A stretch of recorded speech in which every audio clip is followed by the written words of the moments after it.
got to beat at REDCREST next year. We're all going to be trying to keep up with Bryan Thrift probably, because I think he has most of those bass out there named. So you get Montgomery and Thrift on that lake, definitely going to be some fish caught between them two guys. Thrift's going to win REDCREST. I mean, that's all you got to say. My good friend, roommate, Andy Montgomery, I certainly expect him to do well there. Messing with me like that. He grew up fishing that lake a lot, has won a lot of money on that lake. The obvious choices, Bryan Thrift, Andy Montgomery. They're hard to beat there. They're two of the best casters out there. So if it's a dock bite, you know, those guys just excel at skipping their jigs around docks. Get your big butt up in here, that will do it. They're born doing that. You know, I think they came out of the womb skipping a jig. You know, both of those guys know that place. They've forgot more about it than I'll ever know. So those two guys they'll be pretty tough to handle on Lake Norman and REDCREST.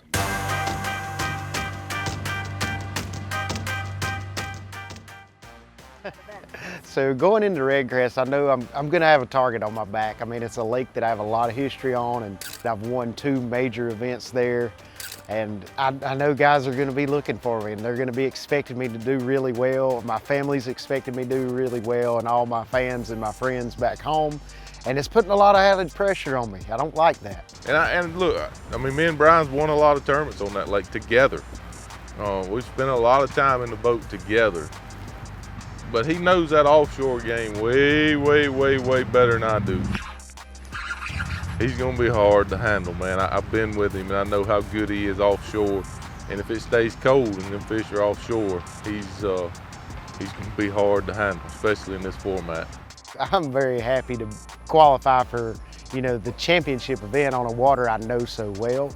I mean, does that correlate into me thinking I'm gonna do well? Not necessarily, because I know how things are. I'm gonna go into that lake, that event, just like I do every other tournament, with a clean slate and an open mind. The only benefit for me there is I'm gonna have that history to fall back on. I've won my very first ever top level professional fishing tournament there. I won the FLW Tour event in 2010. Your champion, Bryan Thrift.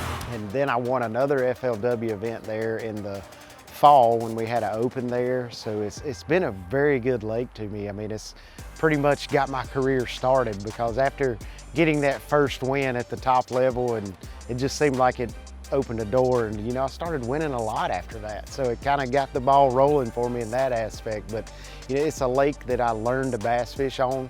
I think I'm at the point in my career where being on a home lake's not gonna hurt you, that's for sure. I say that, and then in the back of your mind, how much has the lakes changed? You know, it's 2014 when I won the open there, and I really haven't fished there since then. So it's kind of tricky. Every angler in the field at REDCREST will be able to find their strength and exploit it, I believe, and possibly contend for the win. And one unique thing about Norman is there's no good area. You know, there's no one area that is always won. It can be won from one end of the lake to the other. And so that really levels the playing field also. I don't think you can point to one thing and say this is definitely gonna win REDCREST. There's gonna be so many different things in play. It's gonna depend on water level, what the water color is. You know, if we have some stain in the water, a chatterbait could come into play, spinnerbait could come into play. I mean, guys could be out drop shotting and, you know, catching big bags. So really it offers a little bit of everything. I think we'll see a hodgepodge of things, and I think we'll see 5 or 6 different patterns and 5 or 6 different techniques in the guys that make it to the championship round. It just depends on the weather. If it stays cold, you know, that offshore bite's probably gonna really, you know, play a big part. If it gets warm, you know, shallow target fishing, docks and stuff like that's gonna be good. And if it gets really warm, you could see a few spawning. The X factor for me is that forward-facing sonar, the active targets of the world. How big's a factor that gonna be? It's like I'm almost to the point of, I just don't want to screw this up. You know what I mean?